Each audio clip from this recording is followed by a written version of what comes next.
Hello everyone. Recently Nick at Medieval Wargamer has devised a set of rules for a joust, and thought it was a good opportunity to get my figures out and give the rules a try. They're in the early stages of development, I think it's fair to say so. There's a few suggestions in there that I've taken up and altered slightly. See what you think of them as we play a game, and made some other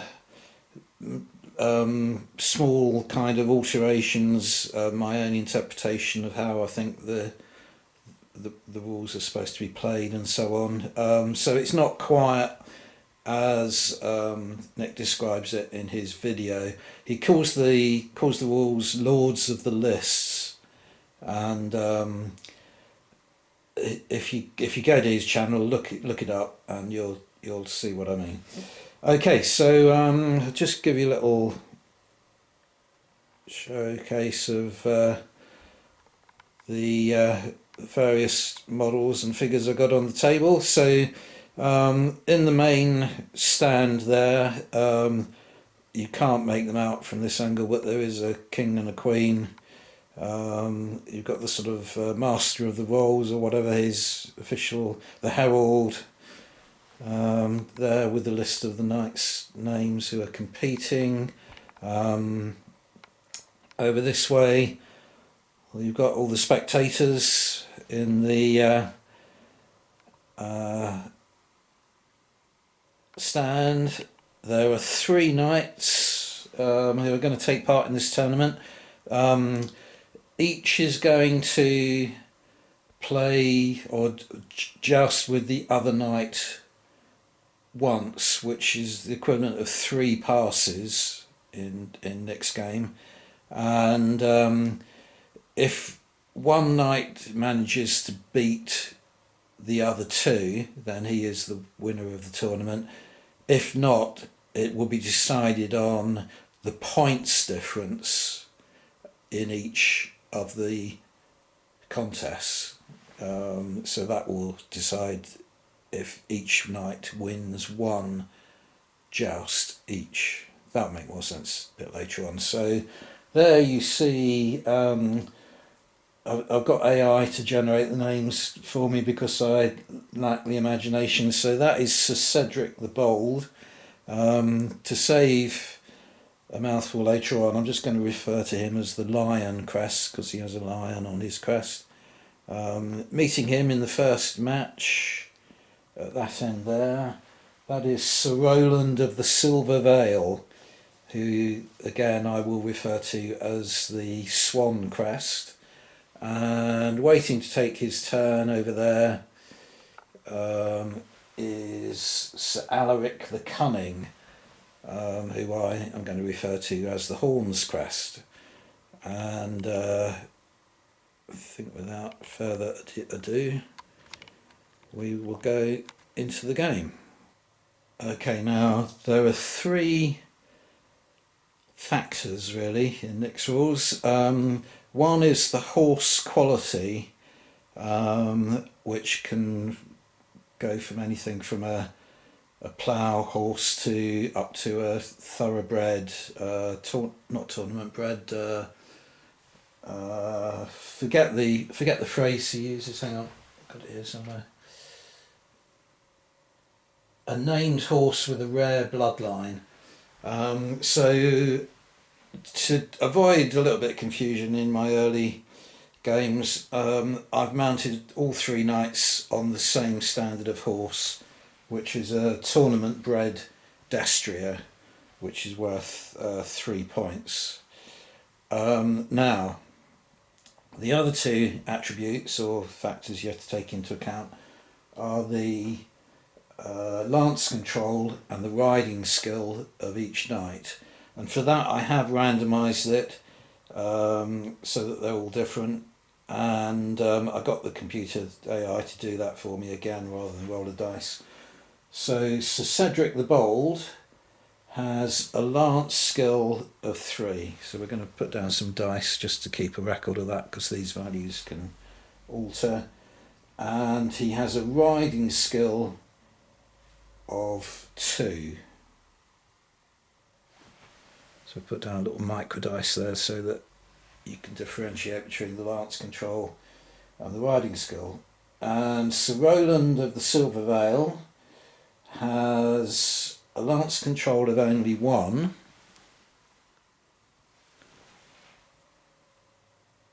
And a riding skill, which is much better, of 4. Now, here I think is where I begin to diverge from the way Nick was playing it, because this just sort of works better for me. There is an event, a random event table, so you roll a d10 for that, and that will adjust depending on the event. It can either have an additive or a deductive effect on your factors. I've found it's more interesting in a way. It makes the game a little bit more exciting if you make the event roll the same dice roll as the d10s that they roll when they actually clash. Part of the reason for that is that one of the events is called Perfect Aim and Ride. No, Guided Strike, which is Perfect Aim and Ride. An automatic solid hit unless the opponent rolls a 10. Now, if you roll that right at the beginning, it takes away the whole point of the pass. So I'm doing that at the end when they actually cross lances and try and strike one another. Now, Nick's game, he suggested an enhancement of it was to have to guess where your opponent is aiming his lance. So he had upper, lower, left or right, and if you guessed correctly it would give you additional lance control abilities and so on. I've kind of adapted that, altered it, and I think this makes it a little bit more enjoyable, because to me the whole fun and the whole tension of the joust is that run up as they're charging towards one another. You want to sort of build up the tension and the excitement. So here's what I do. Each knight begins his run towards the opponent, and at this point they both have the chance to direct their point, to sort of steady the lance, to guide it, to direct it at their opponent. To do so, it's a 1 in 4 chance. So I'm going to roll an 8-sided dice and divide the roll by 2, so they have to roll, basically they have to roll 7 or 8. So you've got the yellow dice for the yellow side, Sir Cedric, and blue dice for the right hand side, which is Sir Roland. And they rolled 5 and 4, so neither of them have achieved the result. If they had, it would have added 1 to their lance control. Okay, they move closer still, and it's getting riskier here and tenser. So they now have the choice of trying to point their tip of their lance more accurately.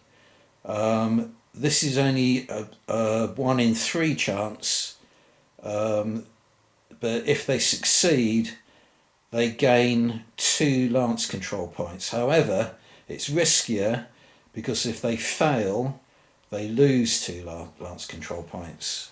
So I think that in this particular case, because the values are the same, they're both going to try it to see how they go. Okay, so in this case, just going to roll a d6 for each and divide by 2. So 5 or a 6, and they gain 2 lance control points. Anything else, and they lose 2 lance control points. Okay, so they both failed. That means that his lance control value goes down to a negative of -1, and his goes down to 1. Okay, now they cross lances, and they now roll a d10 each. So I haven't got the appropriate colours in my d10, so Cedric is going to be the purplish colour, and Sir Roland is going to be the sort of turquoisey colour. Okay, so we've got a 6 and a 7.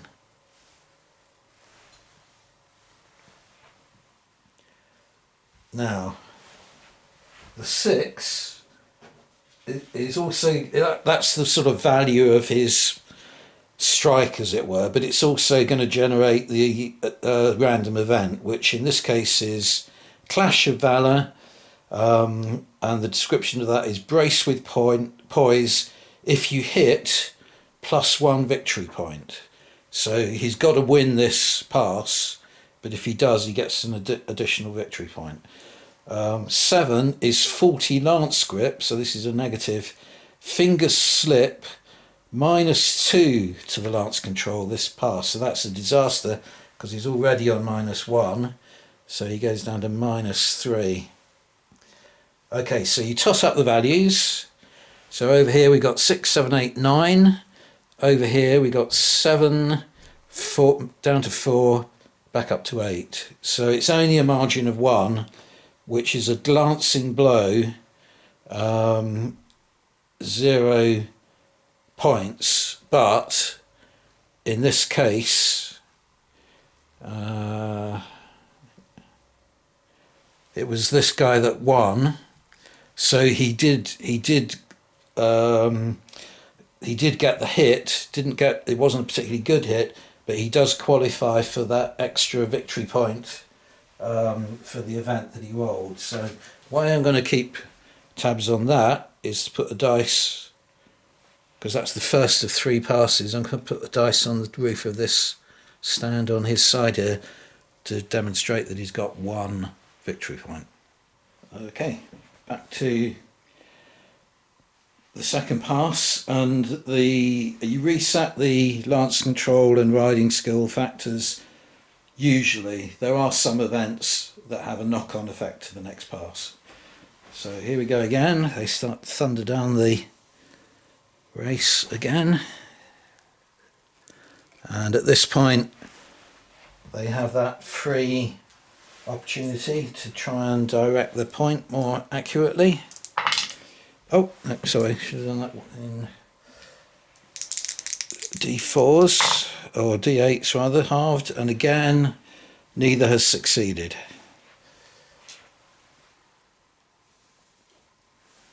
They get even closer to one another, and again they're going to risk the same thing. If both take the risk, then it can even out. Now in this case Sir Roland has succeeded, so that's very valuable for him, because that puts his lance control up to 3, and Sir Cedric failed, so his goes down to 1. So that might affect the outcome of this significantly, and then they collide. So both roll 2 d10s, and there's a 3 and a 5 there.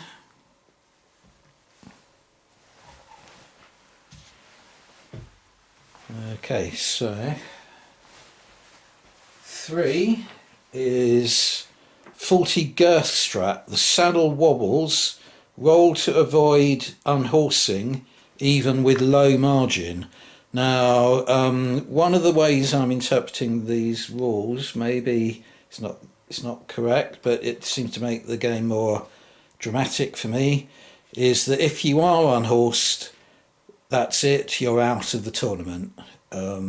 Possibly even killed, but certainly damaged enough, wounded seriously and damaged enough not to be able to take further part in the tournament.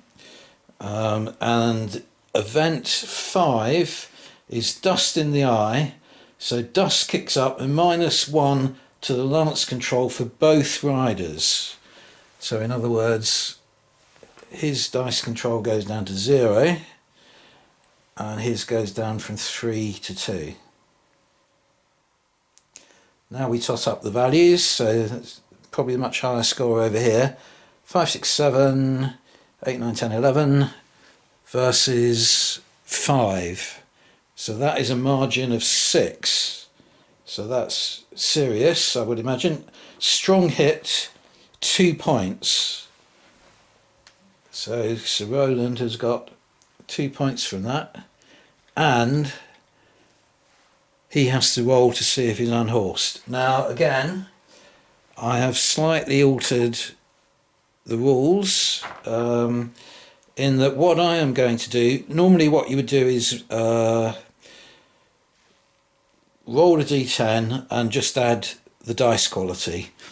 What I'm going to do is roll a d10 and add the riding skill and the horse quality. That seems to make sense to me.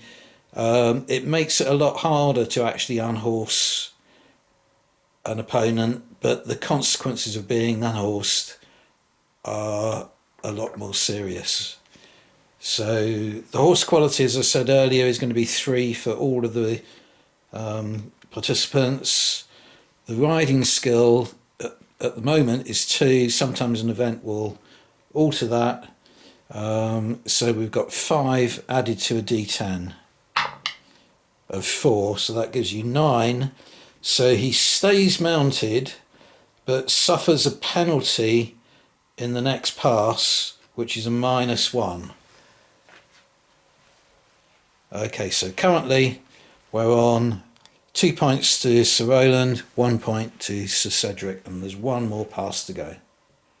So last pass, we reset the values, but we have to remember that Sir Cedric's lance control is going to go down from 3 to 2.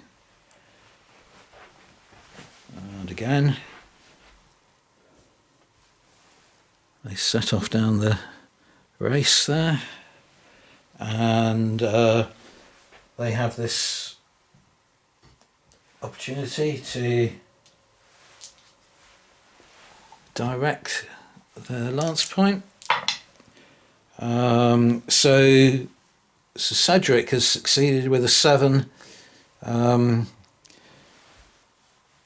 Sir Roland's just failed with a 6. So that puts Sir Cedric's lance control value back up to 3.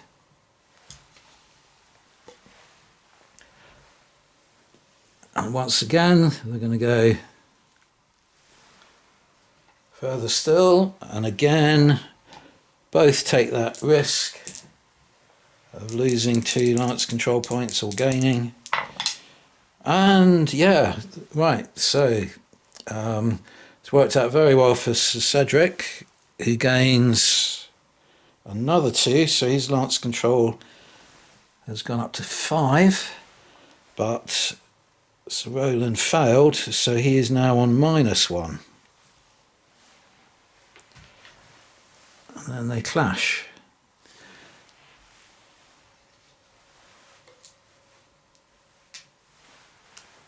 They both roll 2 d10s. So they rolled a 7. Oh, that's for Sir Roland. And a 2. Okay, so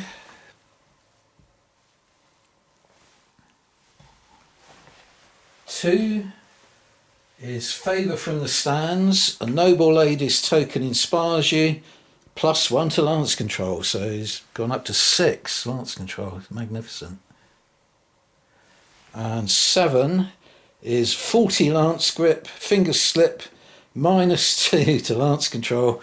So he's not having a good pass here. He's now on -3. So the totals are 8 for Sir Roland and 10. Oh yeah, I suppose that, yeah, because that wasn't a very good D10 roll. And only 10 for Sir Cedric, so that's a margin of 2, which is a clean hit, 1 point. So we end up with a tie of 2 points each. Now, what I'm going to do is play a tie break. That's the way I was doing it in my dry runs of this game. So we're going to have another pass. Okay, reset the values. Off they go again.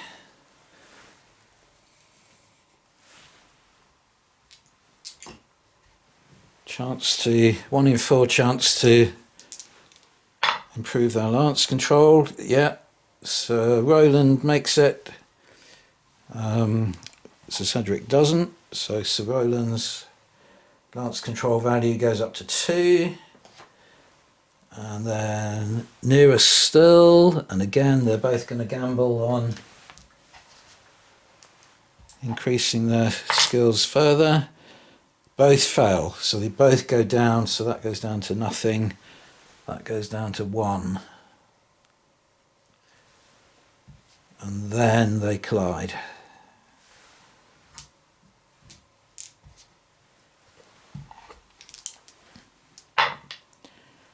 Oh, 10 and 2. So the 10 is a good roll.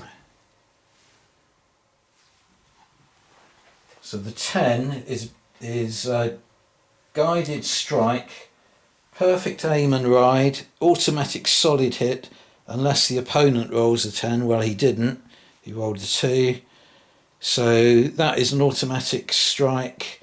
Yeah, no, this in the rules. This was something I noticed, that it says a solid hit.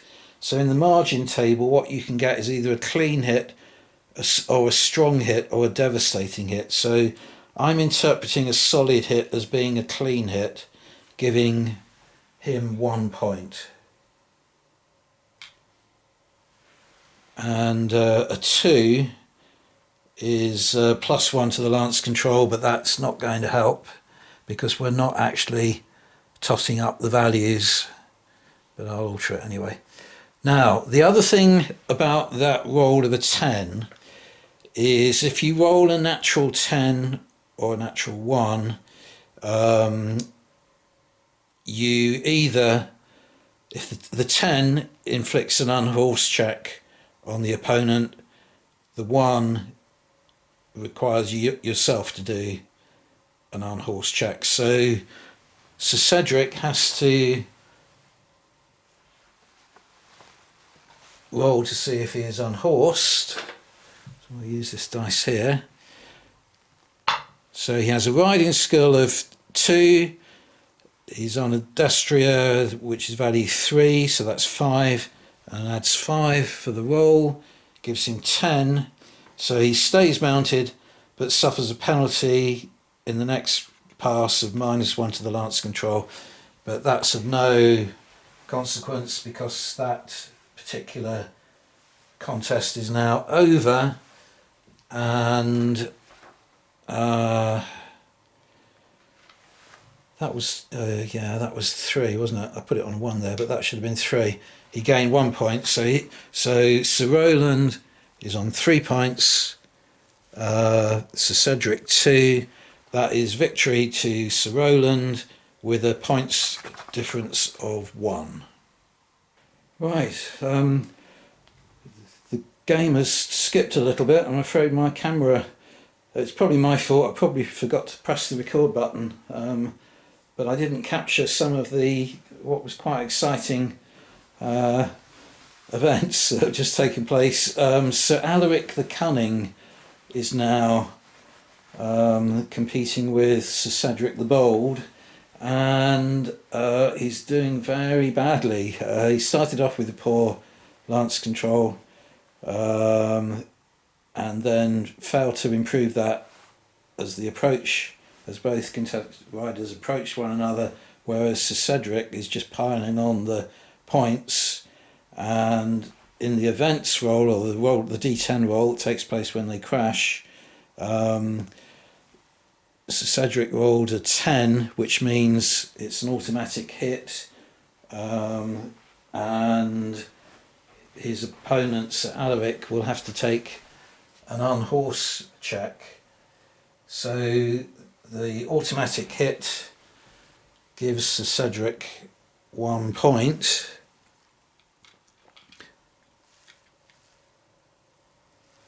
And Sir Alaric has a horse of 3, a riding skill of 3, so it's 6 added to a D10, only 3, so that's a 9, so he stays mounted but suffers a -1 penalty to his lance control next turn, and as he has a 0 lance control value, he rolled got the random generator, gave him very low quality.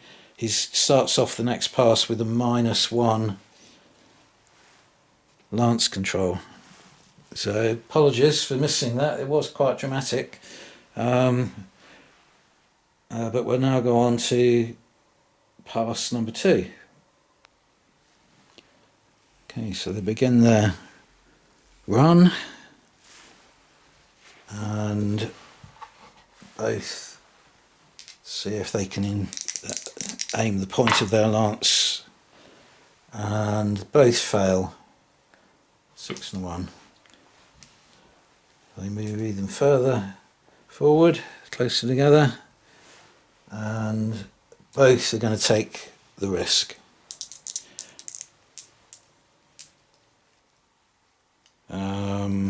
Or are they?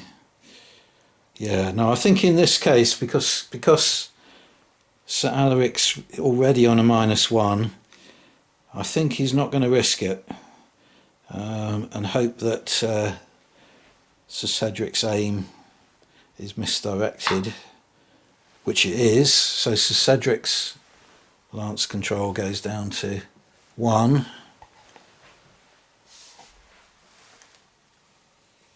As they strike home.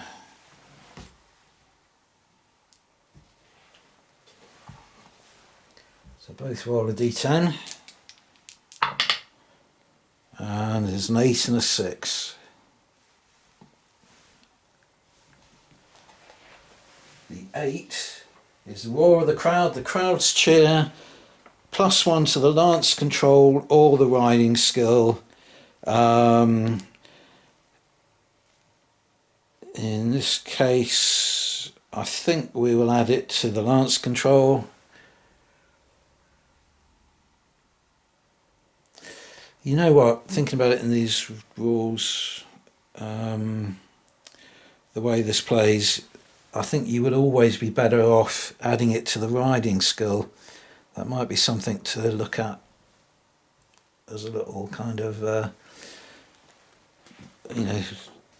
slight discrepancy in the rules there, but I don't think there's any added value to having an improved lance control at this point. Yeah, so we'll add it to the riding skill just in case, he were to be dismounted. I don't think he will be.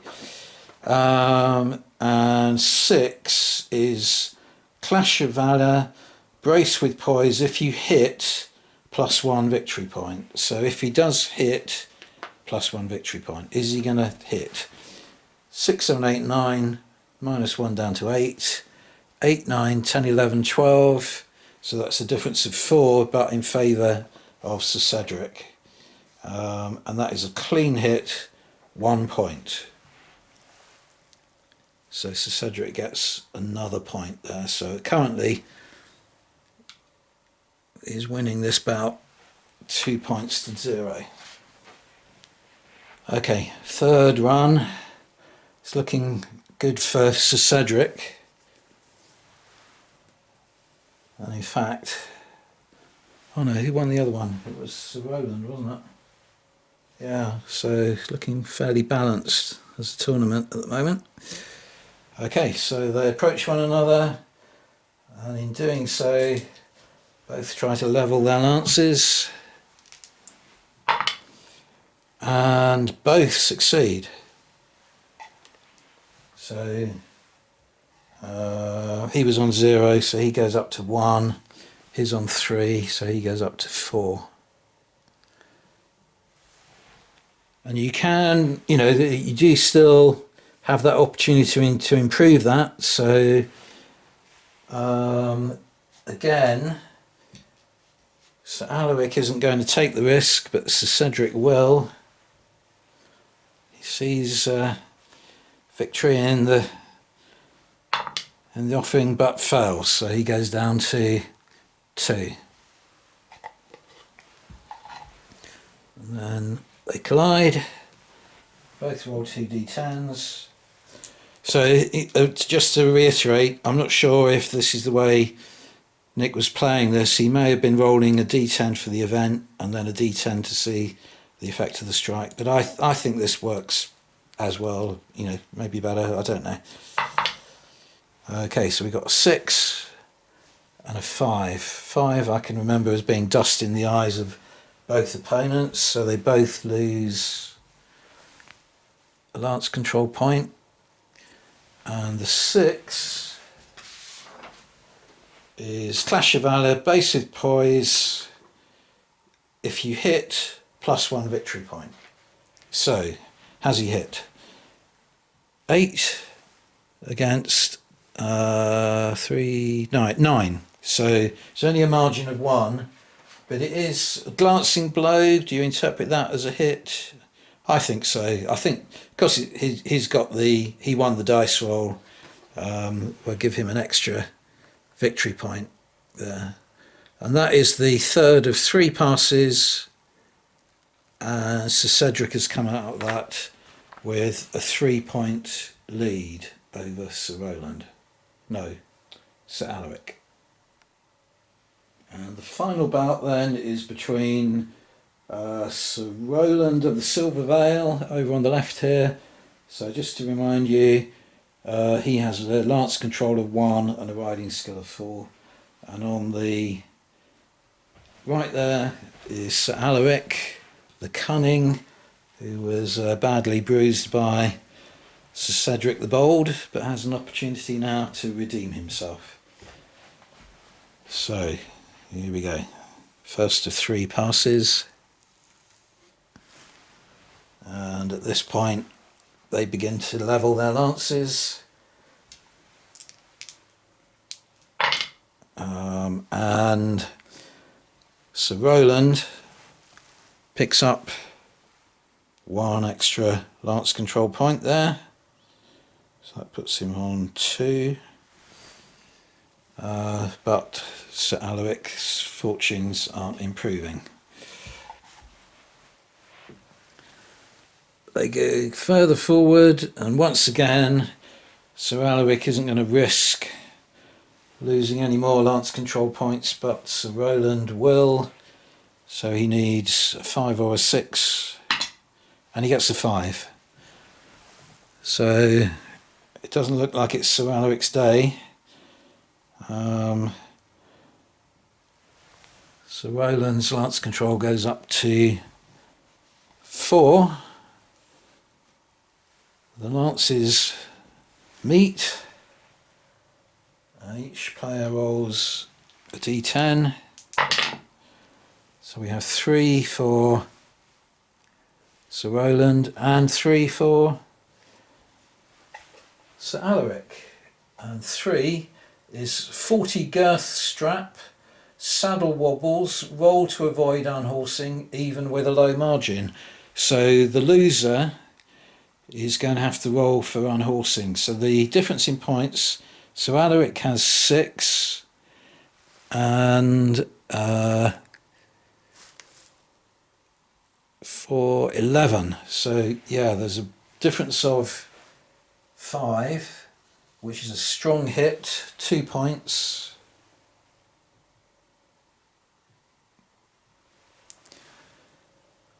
And Sir Alaric must now roll to see if he is unhorsed. So it's 3 riding skill, 3 for the horse, so 6 added to a die roll of whatever this is, 2, that is 8, which means he stays mounted but suffers a penalty of -1 in the next turn. Had that been a 1, he would have been unhorsed. So it does show that it's very difficult to unhorse a rider, but can be done. So he's now going to be on -1 for the next pass. And I've forgotten whether that was the first or the second pass, you know. I've got a feeling it was the first, so we'll play it as the first. So this is now the second pass. Okay, second pass then. Rider's approach.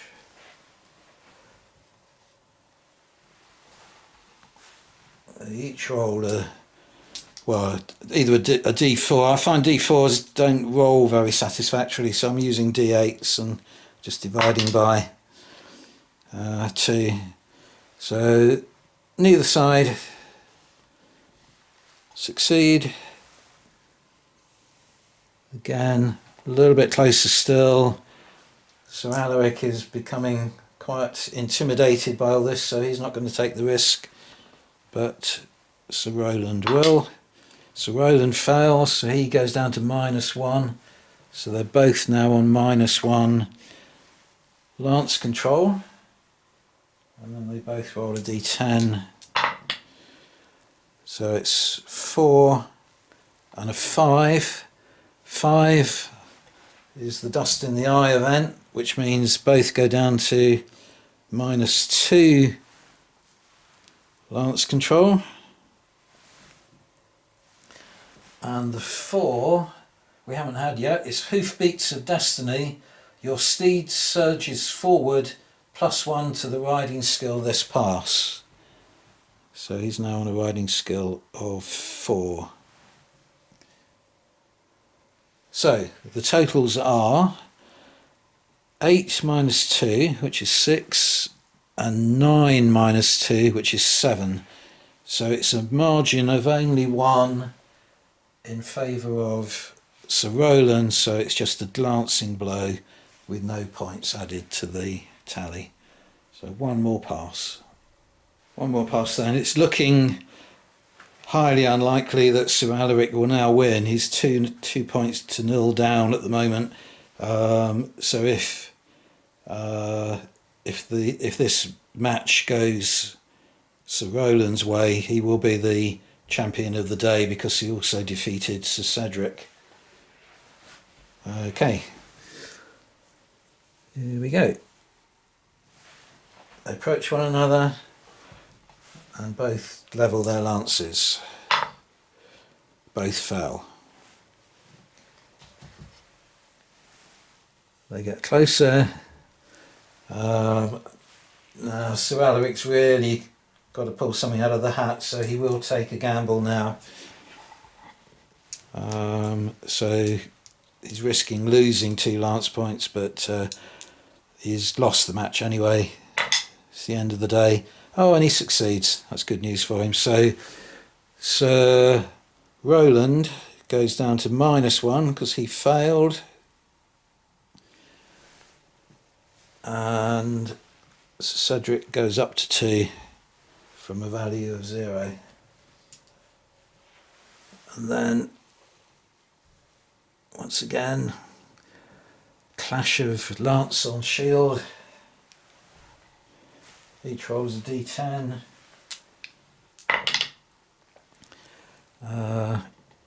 So Alaric has a 2. So Roland has a 5.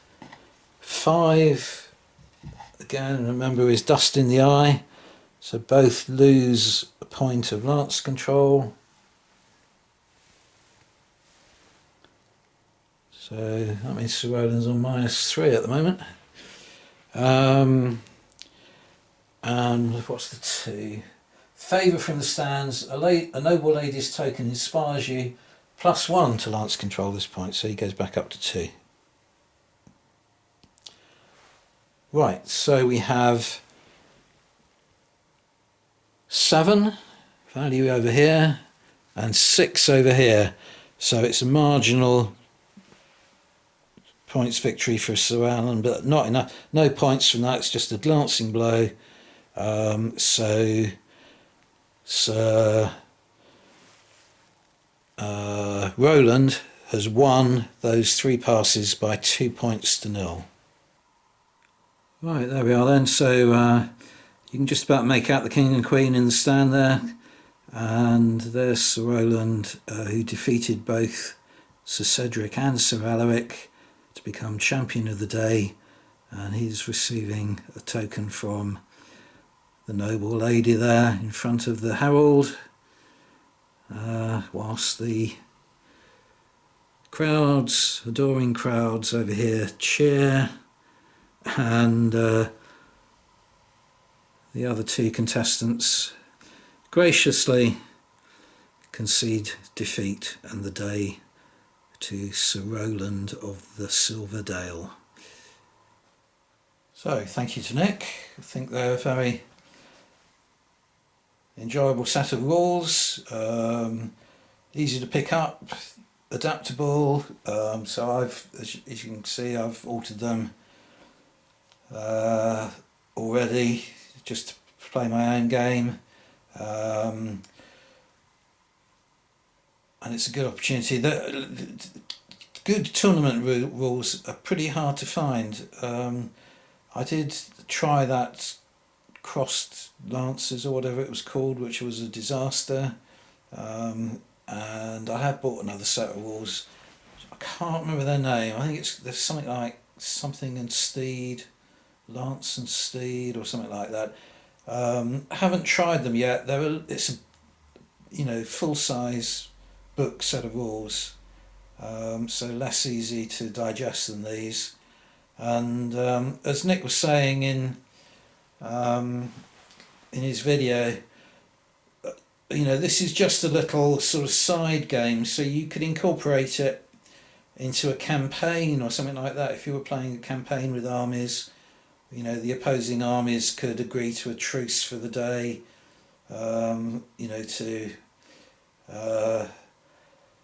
for their champions to challenge one another. So it's just a nice simple pick up set of rules that you could play something like that, and then the winner of the game, it could have an effect on the campaign, give benefits to the winning side in the campaign that you're playing. So yeah, it's great fun. Thank you very much, Nick, and thank you all for watching.